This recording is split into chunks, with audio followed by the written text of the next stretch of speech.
The Fruit of the Spirit, Faithfulness. Published by Insights from Tom. But the fruit of the Spirit is love, joy, peace, forbearance, kindness, goodness, faithfulness, gentleness, and self-control. Against such things there is no law. Galatians chapter 5 verses 22 to 23. Thank you for returning with me to this study on the fruit of the Spirit. I am sorry I had to miss a study last week due to busyness of things in life with my family. We have already looked at the fruit: love, joy, peace, forbearance, kindness, and goodness.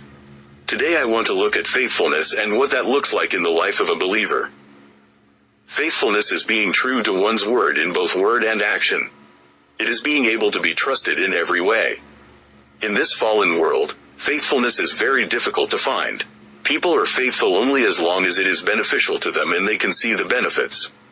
As soon as the benefits can no longer be seen, people quit and change their mind, words and actions to go against what they were originally saying and doing.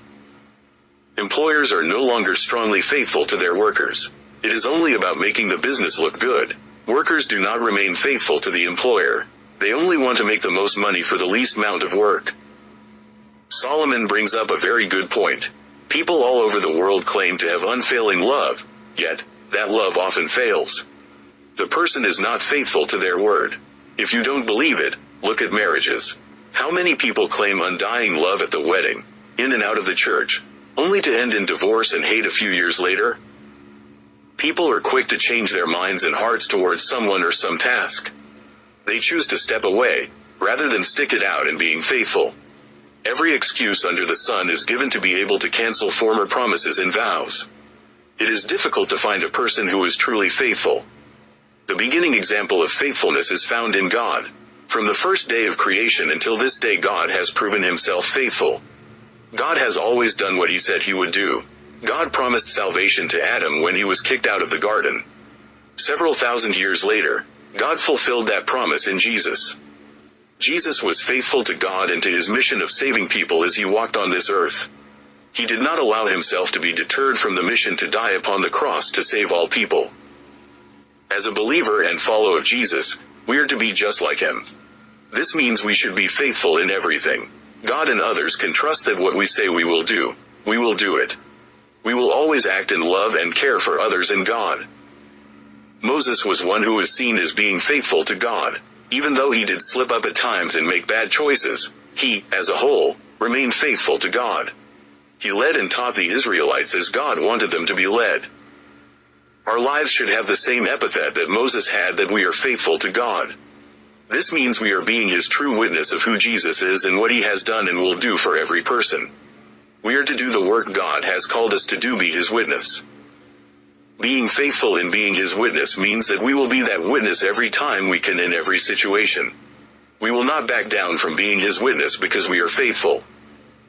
Now it is required that those who have been given a trust must prove faithful. 1 Corinthians chapter 4 verse 2. As soon as you began to believe in and trust in Jesus for your salvation, you were given a trust. It was an investment in you that was to be built up and increased. You have a work to do. It is easy to just hold on to salvation and not do anything with it, just as it can be easy to hoard money in order to count it as wealth. However, salvation is given to be also passed on. Being faithful is not an option. We do not get to choose whether we are faithful or not.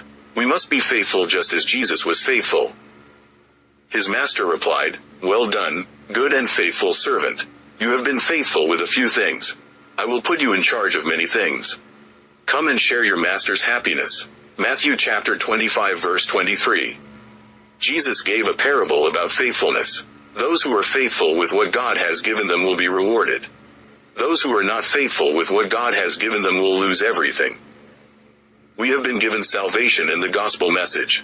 We have been given the duty to be his witness to everyone. Being faithful means that we will pass that message on to others and we will live as though we are saved.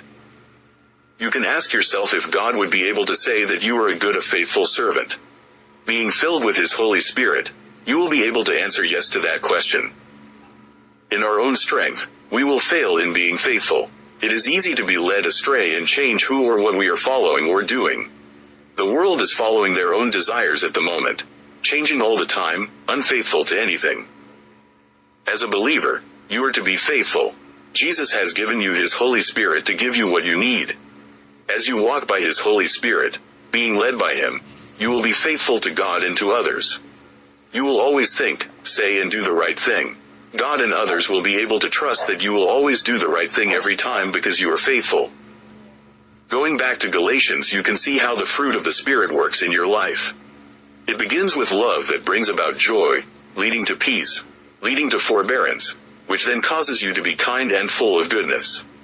With all of these things you will then be faithful to keep doing them and walking in those fruits of the Spirit. Again, thank you for continuing with me on this little look at the fruit of the Spirit. Next week I plan to look at the next fruit, gentleness. I hope to see you then.